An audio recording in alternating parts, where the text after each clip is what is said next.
Halo, selamat siang semuanya. Assalamualaikum warahmatullahi wabarakatuh. Kembali lagi di Alam Asara Indonesia. Siang ini kita bakalan ngobrol-ngobrol soal investasi migas di Indonesia dan gimana ya kira-kira masih potensi apa aja sih yang masih bisa dikembangkan di Indonesia. Perkenalkan, saya Intan Pratiwi, jurnalis dari Republika dan saya akan ditemani oleh Mas Mamit Setiawan, yeay, Direktur Eksekutif Energy Watch. Iya. Iya, Iya. pakarnya migas di Indonesia. Aduh, ampun. Iya, jadi kita langsung ngobrol-ngobrolin aja nih Mas, kita ngobrol santai aja ya. Hmm. Nah kan sekarang nih kan lagi banyak banget ya tantangan global. Kita baru aja selesai dari pandemi COVID-19. Terus itu juga sebenarnya kan unpredictable ya. Terus kita juga tiba-tiba baru aja pulih ya kan. Kita rasa kita baru masuk fase yang baru, tiba-tiba Ukraine sama Rusia berantem, akhirnya menimbulkan krisis energi yang sekarang dialamin sama beberapa negara gitu kan. Nah di tengah situasi global nih Mas yang kayak gitu, terus beberapa isu juga tetap jalan seperti kayak isu transisi energi yang jadi kesepakatan di Paris Agreement, juga COP26 gitu kan, tetap jadi kayak tetap tanggung jawab yang perlu dijalankan oleh setiap negara gitu untuk bisa mengurangi emisi karbon. Terus ada lagi uncertainty, terus lagi Cina sekarang lagi berantem lagi sama Taiwan. Kayaknya kok banyak banget tantangan-tantangan yang harus kita hadapi gitu ya Mas. Nah, mengingat di Indonesia yang hari ini kita masih impor minyak, tuh kan sedikit banyak pasti berpengaruh ya Mas ya berarti ya. Nah, gimana nih Mas Mamit ngelihat kondisi global yang penuh dengan tantangan dan uncertainty di relatein di Indonesia dan kebutuhan kita atas migas sendiri gitu Mas. Iya. Jadi kalau bicara tentang migas ini memang sangat kompleks ya, terutama terkait dengan investasi di hulu migas. Terus juga belum lagi itu di sektor hilirnya juga kan juga sangat kompleks sekali. Apalagi kita tahu bahwa kita ini saat ini sudah menjadi net importer ya, di mana produksi kita hanya di 600-an ribu barel per hari, sedangkan konsumsi kita sudah di angka 1,5 gitu kan. Jadi hampir setengahnya, lebih dari setengahnya kita harus impor, baik itu minyak mentah maupun produk. Dan kejadian-kejadian di luar itu memang berdampak terhadap pastinya berdampak terhadap industri migas di Indonesia, terutama di sektor hilir pasti sangat terdampak sekali. Di sektor hulu pun berdampak secara positif karena dengan adanya kejadian-kejadian tersebut menyebabkan harga minyak dunia ini mengalami kenaikan. Dan pastinya ini related dengan ICP kita, Indonesian Crude Price Oil, di mana sepanjang tahun 2022 ini harganya cukup tinggi gitu kan, dan ini memberikan windfall profit bagi pemerintah. Jadi saya kira ada beberapa sisi ya, pastinya kalau bicara sisi hulu ini sangat menguntungkan. Hanya saja tadi bahwa dengan potensi yang harus kita miliki ini harusnya kita bisa mengoptimalisasi produksi kita sehingga paling tidak target lifting yang ditetapkan di dalam APBN ini bisa tercapai. Tetapi ternyata aktualnya sampai saat ini kita masih di bawah daripada target yang ditetapkan dalam APBN, sehingga ini sedikit banyak berdampak terhadap penerimaan negara, meskipun saat ini penerimaan negara sudah cukup signifikan ya, cukup besar di sektor, baik itu dari PNBP di sektor migas maupun dari pajak-pajaknya. Tetapi di sektor hilir ini ternyata menjadi Tantangan tersendiri gitu kan ya, karena memang akhirnya berdampak terhadap harga BBM dan juga pastinya berdampak terhadap beban subsidi maupun beban kompensasi yang harus dibayarkan negara kepada badan usaha, dalam hal ini Pertamina. Nah, Mas tadi kan aku highlight kan sebenarnya kita butuhnya tuh sehari aja tuh 1,5 juta barel gitu. Padahal produksi dan lifting kita bahkan nggak bisa lebih dari 600-an gitu. Yang itu membuat kita menjadi net importer. Padahal kalau nggak salah ya, kita tuh pernah kan jadi salah satu negara yang mengekspor minyak gitu. Nah sebenarnya kalau berbicara soal hal itu, ada nggak sih Mas potensi cadangan atau sebenarnya kondisi cadangan di Indonesia tuh masih bisa dikembangin nggak sih Mas kalau ngelihat kita pernah jadi eksportir gitu? Apakah masa kejayaan emas itu masih bisa diulang saat-saat ini gitu? Iya. Kalau bicara potensi, sebenarnya Indonesia masih mempunyai potensi yang cukup besar ya, terkait dengan cadangan migas kita. Bahwa kita dulu punya cerita manis, ya. Kita pernah menjadi salah satu eksportir, produksi kita bahkan mencapai di atas 1 juta barel oil per day, di mana itu masa kemasan waktu Indonesia dengan produksi minyak yang sangat luar biasa pada saat itu. Tetapi memang kan seiring berjalannya waktu, pasti ada yang namanya natural decline, gitu kan ya. Natural decline, penurunan produksi secara ilmiah, karena secara otomatis lapangan yang memang sudah mature, yang sudah tua, pastinya dia akan terus berkurang lah ya, gitu kan ya. Dan sama seperti misalnya kalau air yang terus-menerus kita sedot, pasti lama-lama juga akan habis. Nah, ini yang terjadi juga di minyak kita, bahwa saat ini hampir semua lapangan migas kita itu yang saat ini beroperasi adalah lapangan yang memang sudah mature, sehingga natural decline-nya bahkan mencapai 8 sampai dengan 12% per tahun. Jadi wajar saja kalau memang terus mengalami penurunan. Tetapi kalau bicara potensi, berdasarkan dari data SKK Migas, kita masih punya cukup banyak cekungan yang memang belum diproduksikan. Ya, kurang lebih ada 16 cekungan yang masih belum diproduksikan, dan saya kira ini menjadi peluang bagi Indonesia untuk terus meningkatkan produksi mereka. Paling tidak kita bisa menjaga lifting migas nasional dengan adanya kegiatan-kegiatan pengeboran, terus juga workover dan well service, serta pastinya kegiatan EOR yang bisa terus ditingkatkan. Dan saya kira dengan masih banyaknya tersebut, ini kesempatan sebenarnya. Apalagi di tengah harga minyak yang sedang Lagi bagus naik, ini ya, iya. ini seharusnya bisa menjadi peluang ini buat kita untuk bisa mengundang investasi yang masuk ke Indonesia. Karena biar bagaimanapun, saya kira migas ini kan high risk high cost ya. Ya, Tidak itu. bisa misalnya hanya badan usaha sendiri, dalam hal ini misalnya Betul. Pertamina yang mengerjakan semuanya, karena pastinya mereka juga mengalami keterbatasan terhadap dana. Oleh karena itu sangat dibutuhkan investasi dari luar untuk bisa meningkatkan produksi migas kita. Makanya lapangan-lapangan ataupun cekungan-cekungan yang memang belum dieksplorasi gitu kan, tetapi masih mempunyai potensi cadangan, harus bisa kita produksikan, harus kita bisa, paling tidak kita bisa lakukan kegiatan eksplorasi untuk membuktikan bahwa lapangan tersebut memang masih, ataupun cekungan tersebut maksud saya, mempunyai potensi yang masih cukup besar dan signifikan. Jadi sangat penting sekali bagi kita untuk mengundang investasi dari luar. Nah, berbicara dengan investasi dari luar gitu ya Mas, kan kayaknya tahun lalu tuh bahkan kayaknya banyak ya investor migas yang memutuskan untuk enggak dulu deh di Indonesia gitu kan. Nah itu kan sebenarnya juga sempat jadi kayak trust issue ya buat iklim investasi di Indonesia sendiri gitu. Kenapa nih pada cabut ya kan investor, dan big number semua kan, big company semua gitu kan. Nah, kalau Mas Mamit ngelihatnya, kalau dulu kemarin ini mereka sempat untuk menstop dulu tambahan tambahan portofolio mereka di Indonesia sendiri itu karena apa sih, Mas? Ya, pastinya banyak pertimbangan ya, apalagi perusahaan-perusahaan besar yang saya kira sudah mempunyai pengalaman lah ya, dan sudah mempertimbangkan mengenai sisi bisnis mereka. Makanya ya yang terakhir kan Chevron ya, yang baru keluar dari, bukan keluar ya, mereka diambil alih oleh Roka, oleh Pertamina Hulu Rokan. Terakhir ConocoPhillips ya juga mereka baru keluar dari Indonesia juga gitu kan ya. Jadi memang jadi pertanyaan, kenapa Indonesia, apakah Indonesia sudah tidak menarik lagi? Tapi seperti yang saya bilang tadi, Indonesia masih cukup menarik ya. Bahkan ada investor yang dari luar pun yang masih ada di Indonesia, ada Repsol Oil, ada Kufek ya, Kuwait Petroleum juga ada, masih ada Premier Oil, masih ada BP gitu kan ya, masih ada Exxon bahkan. Jadi saya kira secara investasi memang masih cukup menarik. Nah, hanya tinggal bagaimana kita bisa terus mengundang investasi di Indonesia. Karena kalau berdasarkan penelitian dari Fraser Institute Petroleum, peringkat Indonesia pada tahun 2018 untuk kemudahan investasi ini berada di 78 dari 80 negara. Jadi kan memang sangat rendah sekali gitu kan ya. Dan ini menjadi pertanyaan bagi kita, kenapa ini bisa terjadi gitu kan ya.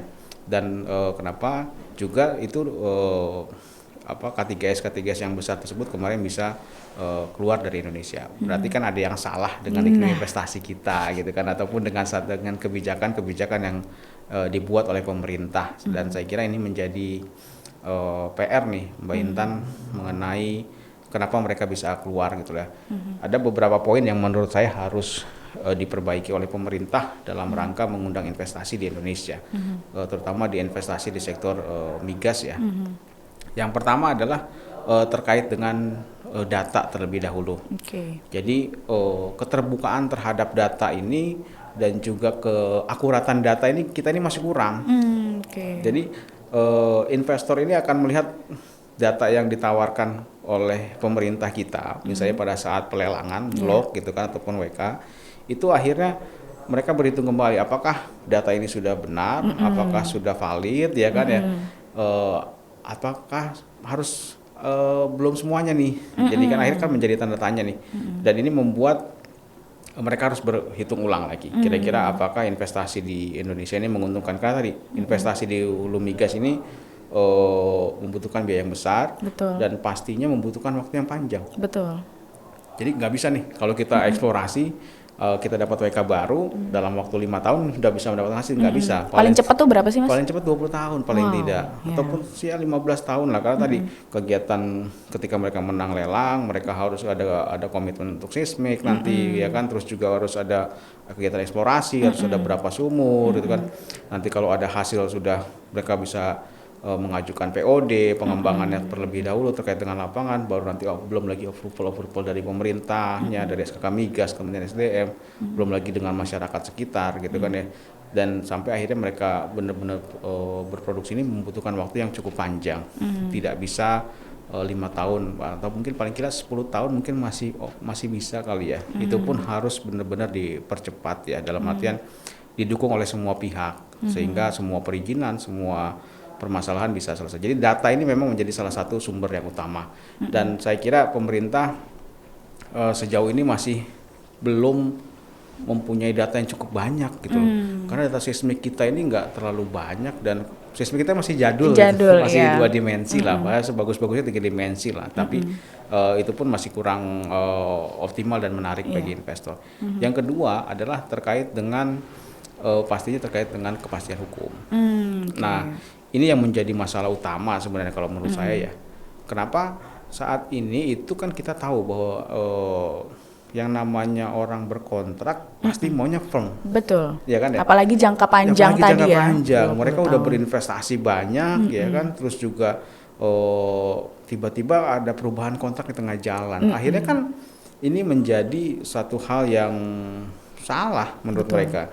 Jadi yang namanya penghargaan terhadap kontrak di Indonesia ini kadang-kadang masih kurang, gitu loh. Dan saya kira ini menjadi PR buat pemerintah, gitu ya, bahwa yang namanya penghargaan terhadap kontrak, penghormatan terhadap kontrak adalah hal yang utama. Jadi komitmen pemerintah terhadap kontrak ini ya memang harus dilakukan, gitu loh. Dan tidak bisa serta-merta ganti menteri, ganti pemerintahan, ganti kebijakan. Nah, ini kan akhirnya bikin investor ragu gitu loh. Nanti ini jangan-jangan 5 tahun menterinya ganti, kebijakannya berubah lagi, ya kan? Apa yang sudah kita tanam di sana tiba-tiba bisa berubah lagi. Ini kan jadi salah gitu kan. Selain itu juga kita tahu bahwa revisi Undang-Undang Migas nomor 22 tahun 2021 ini kan sampai saat ini masih belum selesai. Betul. Padahal ini menjadi salah satu kunci untuk menarik investasi terkait tadi dengan adanya kepastian hukum, terutama posisi SKK Migas. Betul. Karena kan saat ini posisi SKK Migas hanya ditentukan dalam peraturan presiden yang anytime bisa dibubarkan. Bisa dirubah dan bisa dibubarkan. Betul. Nah, ini yang saya kira menjadi salah satu kendala lagi itu dari tadi posisi SKK Migas dari sisi hukumnya seperti apa. Dan tanpa adanya perubahan seperti saat ini, adanya penguatan lembaga di sektor hulu migas, terlepas nanti apakah SKK Migas akan menjadi BUK gitu kan, ataupun akan menjadi tetap seperti ini paling tidak yang kepastian hukum ini harus ada. Dan kalau tidak ya target kita nanti akan 1 juta barel ini agak sulit dicapai pada 2030 ya, karena tadi tidak adanya kepastian hukum. Itu terkait dengan penghormatan terhadap kontrak ya, ataupun terkait dengan adanya kepastian hukum tersebut. Yang ketiga adalah terkait dengan fiscal term kita. Fiscal term. Ini jadi masalah juga sebenarnya. Betul. Karena tadi teman-teman investor ini kan butuhnya satu kebijakan fiskal yang memudahkan mereka ya, dalam artian begitu. Tetapi kadang-kadang pemerintah membuat satu kebijakan yang justru kontraproduktif, ya kan, dan akhirnya mereka jadi mikir lagi nih buat masuk ke Indonesia gitu kan ya.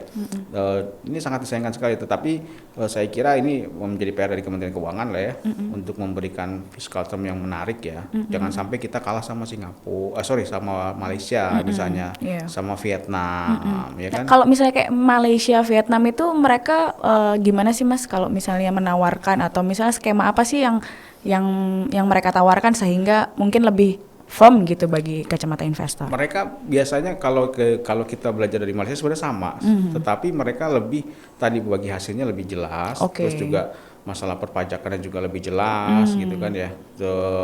Kemudahan investasinya juga lebih mudah lagi, apalagi Vietnam, mereka yang memang sekarang sedang gencar-gencarnya menarik investasi di sektor hulu migas mereka gitu kan ya, dan justru lebih menguntungkan di sana tadi terkait dengan bagi hasilnya bisa menjadi lebih besar di sana kalau dihitung-hitung gitu kan ya. Nah ini menjadi lebih menarik menurut saya bagi investasi di sana, dan ini jangan sampai kita kalah lah menurut saya, karena tadi kita masih punya potensi cadangan yang besar gitu kan. Kalau kita kalah sama mereka ya sudah, kita akan selalu seperti ini, kita akan menjadi net importer. Bahkan diprediksikan kalau tidak ada penambahan di 2060 itu kita hanya produksi sampai 100-an ribu gitu kan ya.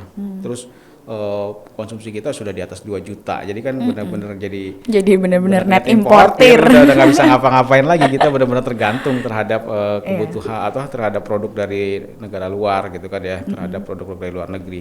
Nah ini yang terus yang ketiga adalah adalah terkait dengan yang namanya kemudahan izin berinvestasi. Meskipun saat ini kita sudah mempunyai namanya sistem OSS, ya kan, tetapi aktualnya ternyata perizinan untuk di sektor hulu migas ini masih banyak. Masih panjang sekali. Berapa poin tuh, berapa layer tuh? Itu dia, ya kan? Jadi kalau misalnya teman-teman mau berinvestasi ke Indonesia itu tidak hanya sekedar mendaftar melalui OSS misalnya. Aktualnya mereka harus ke kementerian terkait, ke lembaga terkait, bahkan ke pemerintahan daerah, ke Pemda terkait semua. Jadi tidak berjalan seperti apa yang diharapkan OSS ini gitu. Dan saya kira ini menjadi PR dari Kementerian Investasi ya, yang mengurusi OSS ini, agar bagaimana sistem ini bisa terintegrasi. Ya, bahwa tidak hanya mendaftar di sana, akhirnya kita investor jalan-jalan ke mana-mana untuk mengurus ini, karena akhirnya take a time gitu kan ya. Dan ini membuat investor kita Indonesia masih belum berubah gitu kan. Kultur sowannya masih banyak ya. Jadi memang mesti diperbaiki gitu kan ya. Berlapis-lapisnya panjangnya sistem birokrasi perizinan ini saya kira harus segera diperbaiki. Nah, yang terakhir yang menjadi masalah adalah terkait dengan masalah pemerintahan ataupun isu-isu sosial di daerah gitu kan ya. Jadi kita tahu bahwa isu sosial di daerah ini kan masih banyak ya. Dengan adanya otonomi daerah, maka meskipun tadi saya bilang sudah OSS, tetapi yang namanya raja-raja baru di daerah ini masih ada gitu kan. Dan seringkali ini menghambat terhadap investasi gitu loh. Tadi kultur sowannya ini kan masih ada gitu kan ya. Akhirnya membuat ya investor kita agak sulit gitu loh. Belum lagi misalnya ada isu sosial di masyarakat. Ketika misalnya investasi migas mau masuk nih, mereka mau melakukan pengeboran, mau pembebasan lahan dan lain-lain, ada demo, ya kan, ada demo masyarakat, nggak boleh masuk. Itu kan sudah bicara keamanan, ya kan, terus juga kenyamanan berinvestasi seperti apa, ya kan. Belum lagi misalnya ada illegal tapping yang lain ataupun bahkan ada illegal drilling gitu kan ya, dan ini merugikan gitu loh. Ini nih isu-isu lokal, isu-isu daerah ini yang bisa menjadi investasi. Satu lagi yang mesti itu terkait dengan isu lahan. Oh ya, betul. Isu lahan pun sama gitu kan ya. Sikut-sikutannya ikut, dan tadi bukan cuma di antar pemerintah daerah, kadang-kadang antar lembaga itu sama. Betul. Ya kan. Rebutan ini lahannya mana kementerian mana ya atau. Jadi inilah rumitnya berinvestasi di Indonesia saya kira. Iya, Dan kenapa tadi Fraser Institute itu membuat Indonesia berada di peringkat 78 dari 80 negara gitu kan ya. Karena memang apa ya, saya bilang susah berinvestasi di Indonesia. Orang kita mau ngasih duit, ngeluarin duitnya banyak gitu loh. Tapi belum kok gue tentu harus hasil. capek juga Itu ya dia. kan? Coba bisa nggak sih lo-nya aja yang kayak Bener. Padahal kita butuh loh. Kalau Betul. betul kita sangat Betul. membutuhkan investasi. Saya bilang tadi tidak bisa ini semua diserahkan ke Pertamina. Ataupun ke BUMN kita lah ya. Di sektor hulu migas kan saat ini cuma ada Pertamina dan anak usahanya. Dan anak gitu. usahanya. Tapi mereka juga harus menjalankan fungsi PSO di sektor hilir, Betul. ya kan? Bebannya juga double, beban ganda sebenarnya ya. Betul, ini yang memberatkan bagi Pertamina. Makanya eh, mereka kadang-kadang masih mencari partner ya, mesti di dalam pengelolaan blok Mahakam misalnya saat ini pun saya kira mereka masih mencari partner, ya kan? Rokan pun mereka masih mau mencari partner sepertinya, cuma ya tadi isu-isu nasionalisme dan lain ini kan kadang-kadang suka rame juga ya. Betul. Kita dalam artian gini, kita susah-susah mendapatkan blok Mahakam, Iya. ya kan? Susah mendapatkan blok Blok Rokan. Rokan. Kenapa harus digandeng sama yang lain sih? Padahal kita mampu. Ya, kadang-kadang isu itu ada. Tapi ya tadi kita pahami juga bahwa sebenarnya beban bagi Pertamina ini juga cukup besar gitu loh. Dan ini ya tidak menjadi common issue di masyarakat kita bahwa kolaborasi dan kerjasama dalam investasi itu bukan hal yang tabu gitu meskipun kita sudah mendapatkan. Betul, betul. Ini makanya kita, nah dengan adanya acara ini, podcast ini mungkin nanti kita bisa mengedukasi masyarakat bahwa Pertamina tidak bisa sebenarnya berjalan sendirian dan mengelola seluruh blok yang ada di Indonesia Betul. hanya dengan kata semangat nasionalisme. Betul Nggak sekali. bisa. Betul. Enggak kan ya, karena kita harus realistis lah gitu kan ya. Kemampuan Pertamina juga pasti terbatas dan banyak penugasan-penugasan lain gitu ya. Dan kadang-kadang kalau misalnya lapangan yang memang sudah tidak prospek lagi, kenapa harus diserahkan ke Pertamina? Betul, Gitu kan ya. betul. Ya, tapi kalau memang lapangan masih bagus ya ayo kita dorong kepada Pertamina. Jadi dan Pertamina ini membutuhkan partner pastinya kalau menurut saya tadi, karena tadi beban keuangan yang sangat besar sekali gitu kan ya, dan tidak bisa ditanggung oleh mereka sendiri. Kalau ada partner lebih mudah lagi. Teknologi juga. Teknologi terutama. Teknologi ini sangat penting sekali. Dan ya kalau kita bicara blok Rokan misalnya kan di situ ada teknologi OR ya, dan ya ini menjadi salah satu kunci karena lapangan migas kita sudah mature tadi. Saya bilang adalah bagaimana EOR ini menjadi salah satu upaya untuk meningkatkan produksi kita gitu kan. Jadi kan dibutuhkan teknologi. Nah, tanpa teknologi ini tidak akan berjalan gitu loh. Meskipun teknologi dalam negeri sudah ada gitu, tapi paling tidak kita masih membutuhkan juga teknologi-teknologi dari luar yang memang bisa lebih proven dan pastinya bisa lebih menguntungkan gitu loh. Jadi kita bisa memberikan edukasi nih ke masyarakat ya, bahwa tadi industri migas ini high risk dan high cost. Betul. Tidak bisa ditanggung sendiri oleh badan usaha, dalam hal ini Pertamina. Perlu kerjasama dengan pihak lain dan itu pun dibutuhkan investor masuk ke Indonesia. Betul. Susah-susah nih kita mengundang investasi ya. Susah-susah kita mengundang investor ke Indonesia, nggak mudah. Pemerintah sampai harus jalan-jalan keluar, menawarkan roadshow untuk menawarkan blok-blok dari investasi di Indonesia. Tetapi ketika mereka masuk dan dihadapkan oleh peliknya permasalahan investasi di Indonesia, akhirnya mereka akan angkat tangan. Lebih baik saya keluar dulu deh. Selama kalau misalnya belum terlalu bagus di segi investasi di Indonesia, ya saya agak sulit untuk masuk gitu kan ya. Nah ini yang saya kira benar-benar menjadi tantangan lah buat pemerintahan saat ini. Kalau dari sederet tantangan itu kan memang banyak gitu ya Mas ya. Cuman kan kalau kita berbicara pemerintah, maka upaya yang paling logis untuk dilakukan pemerintah itu kan adalah menjamin kepastian hukum yang tadi Mas Mamit bilang di poin kedua gitu kan. Di satu sisi kita juga lagi sama-sama nunggu revisi Undang-Undang Migas gitu. Isinya apa, terus abis itu nanti apakah itu benar-benar menarikkah buat investor seperti itu. Nah kalau Mas Mamit, menurut Mas Mamit, kalau dengan adanya dengan adanya Undang-Undang Migas yang baru gitu, apakah itu sudah jadi bisa mendorong investor untuk benar-benar yakin gitu? Ya, saya kira ini bisa menjadi kunci. Ya kan, tadi ada 3 yang bisa menjadi kunci. Pertama adalah terkait dengan kepastian hukum, ya. Yang kedua adalah tentang fiscal term, ya kan. Yang ketiga adalah terkait dengan masalah perizinan pastinya, kemudahan perizinan tadi. Nah, ketika satu ini sudah terurai, revisi Undang-Undang Migas sudah disahkan misalnya, dan kita sudah bisa menganalisa akan dibawa kemana industri migas kita, Nah, investor juga sudah melihat adanya kepastian hukum. Saya yakin kita akan bisa menarik investasi di Indonesia. Nah, tetapi tadi tidak bisa berdiri sendiri, Betul. harus didukung tadi fiskal termnya, harus juga didukung oleh yang namanya tadi kemudahan berinvestasi ataupun kemudahan perizinan, gitu kan. Kalau ini sudah bisa berjalan, saya kira mudah-mudahan no issue lah, gitu kan ya. Potensi-potensi cekungan yang tadi belum diproduksikan, dieksplorasi, ini bisa kita lakukan kembali gitu loh. Dan ini menjadi tugas kita bersama lah untuk mengawal agar revisi Undang-Undang Migas ini bisa segera disahkan, paling tidak oleh DPR dan pemerintah, meskipun tahun ini tidak masuk ke dalam prolegnas ya, tetapi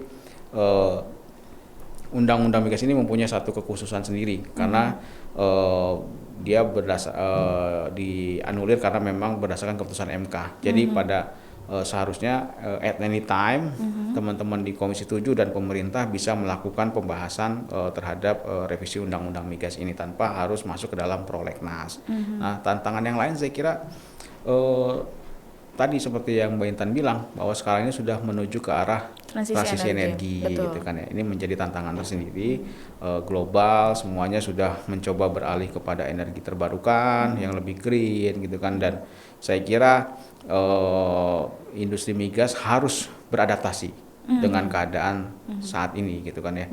Dan semua harus kita coba perlahan-lahan untuk lebih ramah lingkungan. Tetapi saya kira industri migas pun tidak serta-merta hilang.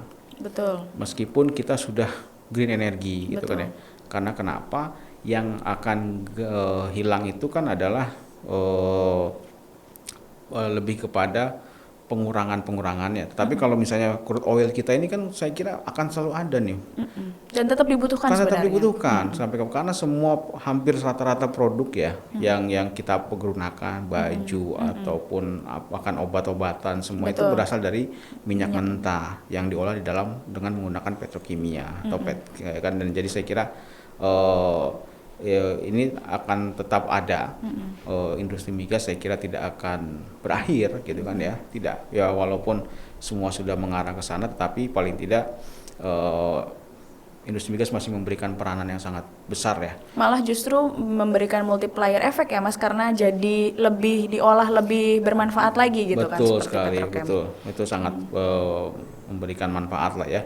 Dan saya kira sampai sejauh ini negara kita masih bergantung terhadap industri migas karena tadi PNBP kita juga sangat luar biasa besar, ya, sangat besar sekali, dan multiplier efeknya juga sangat luar biasa menurut saya industri migas ini. Jadi green energy ini memang keniscayaan, ya kan, tetapi industri hulu migas saya kira tetap akan berjalan dengan menyesuaikan kondisi-kondisi yang ada, ya kan. Saat ini pemerintah rata-rata K3S sudah mulai berpikir bagaimana menggunakan carbon capture, ya kan. Terus juga mereka sudah menggunakan solar panel sebagai salah satu upaya untuk listrikan mereka gitu kan ya. Jadi semuanya sudah akan menyesuaikan saya kira. Tapi ini menjadi tantangan tersendiri sih ke depannya, karena tadi di negara-negara global, di negara-negara luar sana, bahkan di dunia perbankan sudah mengurangi investasi atau mengurangi pendanaan ke energi fosil mereka. Jadi saya kira ini menjadi PR sebenarnya, menjadi tantangan tersendiri. Nah, oleh karena itu saya kira mumpung trennya belum ke arah sana secara maksimal, ayo pemerintah ini harus sadar nih, kita harus bisa cepet-cepetan nih dengan waktu untuk mengejar investasi masuk ke Indonesia gitu loh. Jangan sampai nanti kita terlambat ya. Akhirnya kita tidak bisa optimal memaksimalkan potensi alam yang kita miliki gitu. Masih ada 16 cekungan tapi nggak bisa dipakai karena keburu ganti green semua. Nah itu dia, akhirnya apa? Ya ini aja menjadi cerita sukses masa lalu. Sama seperti halnya cerita sukses kita pernah memproduksi 1 juta barel. Sama halnya seperti kita pernah menjadi anggota OPEC, ya kan. Itu kan hanya cerita manis masa lalu yang akhirnya hanya kita bisa ceritakan kepada anak cucu kita, tapi mereka tidak mengalami. Nah ini menjadi PR sendiri buat kita nih, ya kan. Sedikit lagi Mas, kalau ngomongin soal transisi energi itu kan sebenarnya saat ini malah banyak negara-negara dan juga kayaknya masuk juga di dalam roadmap-nya Indonesia juga bahwa tetap butuh gas, meskipun secara penggunaan minyak sedikit banyak mulai berusaha dikurangi nih sama pemerintah, entah itu melalui program B30 atau misalnya kayak di pembangkit diubah gitu. Tapi kan sepertinya porsi gas dan urgensinya gas ini masih jadi dorongan juga gitu dari pemerintah. Menurut Mas Mamit gimana? Ya, justru bicara transisi, gas ini sebenarnya yang benar-benar transisi. Betul. Ya kan, tidak serta-merta ketika kita transisi dari energi fosil langsung ke green energi Betul. dengan solar panel ataupun dengan geotermal ataupun dengan tenaga angin, tenaga air, pembangkit tenaga angin, tenaga air semua. Tapi justru kita menggunakan gas. Potensi gas alam kita masih cukup besar lah, jauh lebih besar dibandingkan dengan potensi minyak kita gitu kan ya. Nah, ini sebenarnya menjadi salah satu upaya kita ataupun menjadi menjadi jalan untuk menuju transisi energi. Betul. Yang lebih bersih, karena biar bagaimanapun gas ini dianggap lebih bersih dibandingkan dengan minyak ya. Jadi harusnya ini kita bisa melakukan optimalisasi untuk menggunakan gas kita ini. Salah satunya adalah dengan tadi program-program pemerintah untuk Jargas. Betul. Ya kan, terus juga untuk program pemerintah untuk merubah pembangkit yang menggunakan bahan bakar diesel ini dengan menggunakan gas. Saya kira ini menjadi salah satu upaya. Terus juga harusnya ke depan juga saya kira pabrik-pabrik ini seperti pabrik pupuk ini sudah menggunakan gas ini tidak lagi menjadi bahan bakar. Betul. Tapi menjadi bahan baku. Jadi ini saya kira nanti juga di petrokimia pun sama, gas ini akan menjadi bahan baku ya, tidak hanya menjadi bahan bakar. Dan jadi saya kira potensi gas ini sangat luar biasa dan kita harus bisa mengoptimalisasi gitu kan ya, dengan kelebihan-kelebihan yang dimiliki tadi gitu. Dan lebih green lah. Nah, sayang dong kalau kita tidak optimalisasikan. Makanya investasi ini harus masuk. Betul. Investasi migas ini harus masuk ke Indonesia dengan pemerintah memperbaiki semua catatan-catatan yang tadi dan bisa menjual keluar gitu loh, dan menarik lah saya kira. Kalau enggak ya tadi seperti Mbak Intan bilang, kita punya potensi cekungan yang cukup besar, tapi kalau tidak dimanfaatkan ya buat apa juga, hanya menjadi cerita manis buat kita. Jangan sampai potensi yang kita punya, Indonesia yang sebegini kayaknya cuma jadi cerita doang. Betul. Ya Mas ya, karena kita nggak punya kemampuan lebih untuk bisa mengembangkan hal itu gitu ya Mas ya. Selanjutnya nih ya, kalau misalnya kita ngomongin soal investasi, sebenarnya kan tidak hanya sekedar kapital yang datang ke Indonesia gitu, terus kemudian kita ngebor aja gitu. Kalau berbicara dengan investasi migas, berarti kan sebenarnya ada multiplier efeknya nih.